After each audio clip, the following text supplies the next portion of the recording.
eu sou o Dri, seja bem-vindo. Nesse vídeo eu vou estar cobrindo a parte 2 do resumo sobre a side story Irmandade de Pleiades. E cara, essa parte 2 tá absurda. O primeiro confronto do batalhão vai acontecer nessa parte. E também uma traição inesperada do Céciles, que vai ser o estopim de toda a trama que acontece nessa side story. E também o Subaru usando o Corleones e bufando o batalhão pela primeira vez. Mas antes de eu começar o resumo dessa side story, deixa o teu like aí no vídeo, me ajuda com o engajamento desse canal. E também não esquece de se inscrever no canal, porque eu vou estar resumindo várias coisas. Side story, capítulo novo, vai sair vídeo toda semana. A segunda parte começa com o Céciles e o Subaru se encarando. Eles estão numa sala e estão discutindo por algum motivo. Nessa hora o Céciles pergunta: "Bem, agora vamos ver. Eu me pergunto se a visão verdadeira do boss será capaz de superar o meu capricho." Cara, isso aqui é maluquice. O Céciles descobriu o retorno através da morte. Mais ou menos, no caso. Ele descobriu que o Subaru tem um jeito de saber o que vai acontecer no futuro. Isso é o máximo que a intuição dele conseguiu dizer pra ele. Essa discussão acaba com o Subaru gritando: "Por que me traiu, Céciles?" A partir daqui a gente volta um pouco no tempo, pra antes dessa cena acontecer. Aqui a gente vê o Subaru recebendo o relatório de que os espólios de uma base volaquiana foi destruída pelo Todd quando ele fugiu. O batalhão estava sem suprimentos para conseguir continuar a caminhar. Inclusive, para quem não sabe, essa estratégia foi usada na Segunda Guerra Mundial, chamada Estratégia da Terra Arrasada. Os suprimentos eram poucos, mas mesmo assim, o Céciles ainda comia bastante. Ele abusava muito dos suprimentos do batalhão. O Subaru se pergunta se devia fazer o Gustav amaldiçoar o Céciles para que ele não coma mais que 3 vezes ao dia. Só que a Tanza ela não acredita que o Céciles possa ser amaldiçoado. Por isso ela pergunta se a maldição iria funcionar nele. E o Subaru, ele já sabe que isso funciona. Ele viu o Céciles morrendo para a maldição em um dos loops falhos. Então ele confirma para Tanza que sim, ele morreria pela maldição. O Céciles fica meio confuso com isso. Ele não sabe como o Subaru tem tanta certeza disso, mas de qualquer jeito ele acredita nas palavras do Subaru. Aí beleza, o Subaru decide que eles têm que ir para a próxima base se eles quiserem algum suprimento. Uma base muito maior, mas acaba dando em nada, já que essa base também teve seus suprimentos arruinados. Os caras literalmente cagaram na água. Cagaram. Baixaram as calças e largaram barro na água. O Waits então vira para o Subaru e propõe que eles saqueiem alguma vila. Mas o Subaru recusa isso e deixa claro que eles não farão isso. Que eles não seguirão a regra de Wallachia, de tomar do mais fraco. Depois de o Subaru dar um discurso sobre não querer tomar do mais fraco, tomar de quem não pode lutar, o Hydra sugere que eles devem ir para Glarásia, a cidade do ferro e do sangue. Glarásia era uma das grandes cidades. Em Glarásia, as armas eram produzidas todos os dias, mas da metade das armas que foram distribuídas pelo Império foram feitas lá. Só que tinha um problema. Mais de 1000 soldados estavam estacionados lá para proteger os ferreiros. O avaliador de aço, Toledo Spiegel, era o general de segunda classe que comandava essas tropas. Lembrando que o general de segunda classe é apenas um cargo abaixo dos generais de primeira classe, os generais divinos. O Toledo é um adorador de armas, como a alcunha dele sugere, e a habilidade especial dele é que ele sabe identificar só de olhar se uma pessoa combina com a arma que ela está carregando. Ele estava lá no escritório dele admirando as armas que ele tinha expostas na parede dele, quando de repente ele sente alguém invadir a sala dele e pergunta o que aconteceu com os soldados. O Céciles invadiu o escritório do cara. Ele viu as armas do Toledo na parede, mas ele não teve interesse em nenhuma delas. E ele até comenta que o interesse maior dele são as espadas do tipo katana. Aqui a narração diz que as espadas katanas foram criadas em Cararag, mas um pouco de lore aí do mundo. O Toledo pega a espada dele, que estava exposta na parede, e vai para cima do Céciles.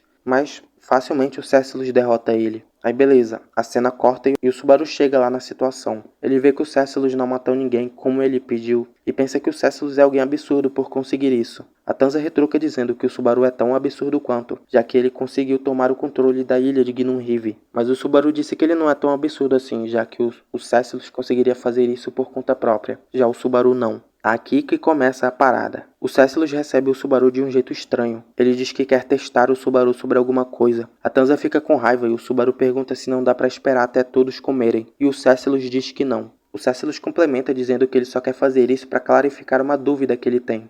A especialidade do boss é se ele deixa as pessoas viverem ou se as mata. Eu queria esclarecer se você tem ou não determinação para isso. Aqui acaba o terceiro capítulo da side story. O quarto capítulo começa com o grito do Subaru, aquele que ele deu sobre o Céciles trair ele. O que o Céciles queria era ter a certeza de que o Subaru poderia lutar essa guerra de forma adequada. Ele levou os gladiadores junto com ele, mas não queria que nenhum deles morresse. Ele estava fazendo de tudo para que nenhum deles se machucasse. E o Céciles queria saber se o Subaru enfrentaria aquela guerra como o líder da Alcateia. Então o Céciles pediu que o Subaru conquistasse a cidade de Glarásia sem a ajuda dele. Aqui o Subaru não teve muita escolha, né? Era o Céciles, e o Céciles não ia ter o pensamento distorcido pelo Subaru. Não importa o quanto o Subaru barganhasse com ele, o Céciles não ia mudar de ideia. Então o Subaru e os outros saíram de Glarásia e foram para uma área mais afastada. Lá a discussão sobre o que fazer aconteceu. Todo mundo estava nervoso e quando a Tanza foi falar com os outros, a barriga dela roncou. A partir daí, o Subaru pediu um tempo. E passado esse tempo, o Subaru estava desesperado. Ele estava beliscando a bochecha para tentar se acalmar. Os gladiadores precisavam de suprimentos, mas o Céciles se pôs no caminho. Ele não podia só deixar o Céciles para lá e ir para a capital. Ir para uma guerra sem o Céciles seria suicídio, já que pessoas do nível de um general divino vão lutar essa guerra. Então o Céciles era imprescindível. O Gustav foi falar com o Subaru. Ele disse que mesmo que ele seja o líder desse grupo, o Subaru não precisa lidar com tudo sozinho. Se não fosse assim, os gladiadores não estariam aturando a fome e a sede até agora. Eles teriam só deserdado o grupo caso não aguentassem as inconveniências. Depois de escutar esse sermão do Gustav, o Subaru toma uma decisão. Ele e o Gustav voltam para perto dos gladiadores e o Subaru diz: "Estou um pouco irritado com a ideia de sempre sermos chamados de algo como o grupo de gladiadores, ou os fugitivos da Ilha dos Gladiadores. Então de agora em diante, é assim que nos chamaremos, Batalhão de Pleiades." Do topo do escritório, o Céciles esperava que o Subaru atacasse. A escolha de fugir era bem possível de acontecer, mas para o Céciles, o Subaru escolher fugir não seria covardia, mas sim sabedoria. Mas o Céciles ainda queria que o Subaru atacasse, porque ele sabia que o Subaru tinha talento para florescer. O Subaru poderia ficar de boa na vida dele, mesmo que o talento dele não florescesse. Mas o Céciles não ficaria de boa. Ele não ia ficar satisfeito com isso. Do topo da construção, o Céciles vê os gladiadores avançando e diz: "Todos vocês observando dos céus, por favor, deleitem seus olhos nas almas dos atores que iluminam o palco." O Céciles vê os gladiadores se organizando em círculos. Tinha um círculo maior e dentro desse círculo, outro círculo de gladiadores foi formado. E no centro dele estava o Subaru. E daquela formação circular, um grito de guerra foi ouvido. Um grito de guerra tão forte que foi capaz de fazer tremer o chão. Os tremores foram tão fortes que alcançaram até mesmo a cidade que estava distante. "Nós somos os mais fortes. Nós somos invencíveis. Ó inevitável destino, venha."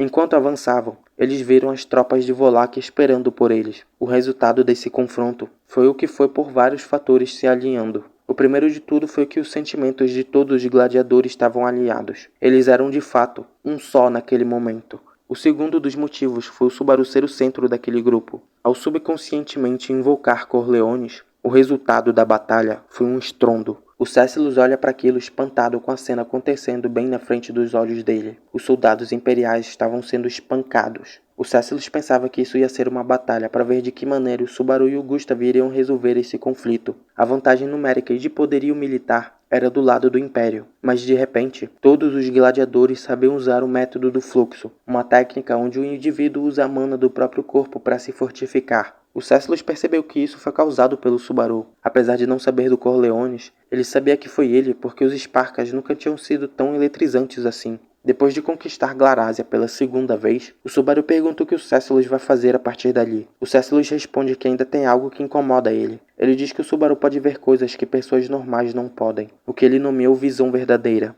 O Subaru fica nervoso sobre isso. Algumas pessoas no passado já descobriram um pouco sobre o retorno através da morte, e isso não deu muito certo. O Subaru se lembra muito bem disso. Mas o Céciles diz que não precisa de confirmação de nada, mas ele pediu que o Subaru fizesse uma promessa sobre isso, de que ele não deixasse a vida ou a morte dele serem captadas pela visão verdadeira do Subaru. O Céciles queria decidir o que aconteceria na vida dele por conta própria, sem interferência dessa visão verdadeira. A promessa foi feita, mas o Subaru diz que ele é péssimo em cumprir promessa bem na cara do Céciles. E assim, o batalhão marcharia até a capital de Voláquia, impressionando com seu poder tanto aliados quanto inimigos. Essa foi a primeira batalha do batalhão contra o Império. A próxima batalha deles foi no capítulo 97 do arco 7, que eu resumi aqui no canal. Enfim, não esquece de deixar o like e de se inscrever no canal. Espero que tenha gostado do vídeo. Muito obrigado por ter assistido do início até o final. Valeu, falou e nos veremos em breve.